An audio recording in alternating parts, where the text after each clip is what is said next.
Hello students, welcome back. We'll be going over writing covalent compound names and formulas with some practice problems.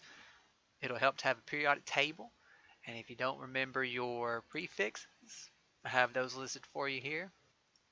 So quick reminder, the first element of a covalent compound keeps its name. The second element ending changes to IDE. Any subscript is named with a prefix. Now all these will be a nonmetal to a nonmetal, and that's what makes it covalent. So we're going to follow the covalent rule set. If you want to pause the video at any time to practice the problems and then resume playing to check your work, I highly recommend it. So with that said, we'll get started. Our first element is AS4010. The first element keeps its own name. The second element changes to IDE, and any subscript gets prefix. So this first compound name is tetra for the 4. Then arsenic stays the same, but since it'll have two A's in a row, I'm going to drop one of them. So tetraarsenic. O10, O is oxygen, it becomes oxide. 10 is deca, and since it has an A and an O in a row, I'm going to drop the A and put decoxide. Next problem, XeF4. Xe is xenon. F is fluorine. I change it to fluoride. 4 is tetra, so it's tetrafluoride.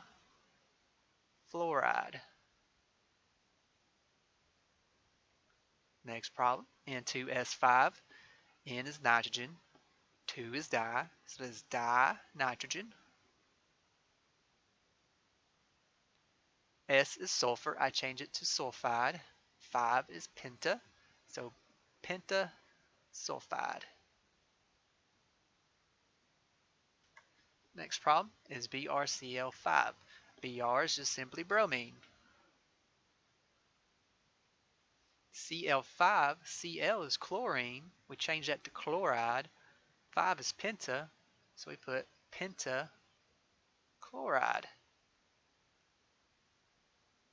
So we get bromine pentachloride. Next problem is ICl2. I is iodine. Cl2, Cl is chlorine. We change it to chloride. 2 is di, so we get dichloride.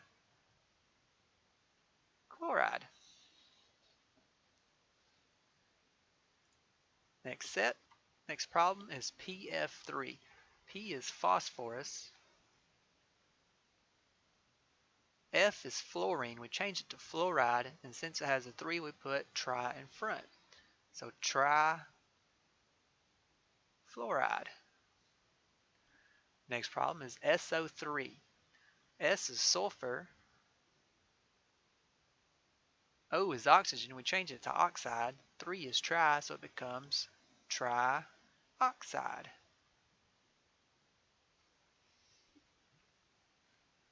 Next problem is P4O10. P is phosphorus. 4 is tetra, so it's tetraphosphorus. O is oxide.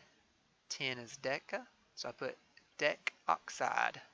I did drop the A on deca since there's an A and an O together. Next problem is Ni3. N is nitrogen. I is iodine. I change it to iodide and put a 3 in front with tri. So triiodide. Next problem is BrO3. Br is bromine. Oxide, tri becomes trioxide.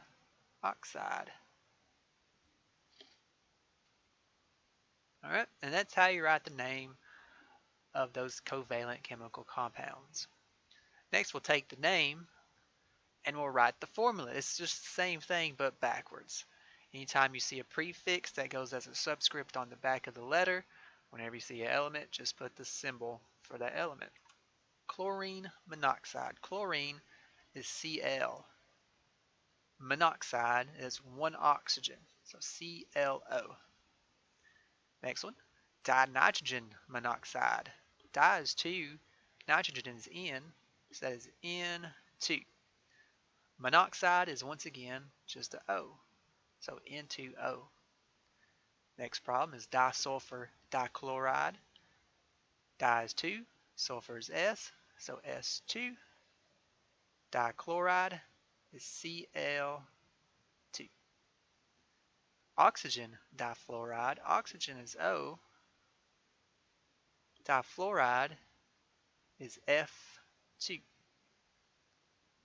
Xenon hexachloride, xenon is Xe, hexa is 6, chlorine is Cl6.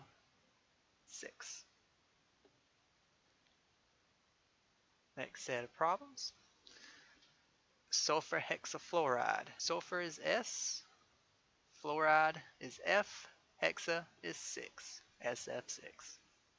Carbon dioxide. Carbon is C, oxide is O, di is 2, CO2.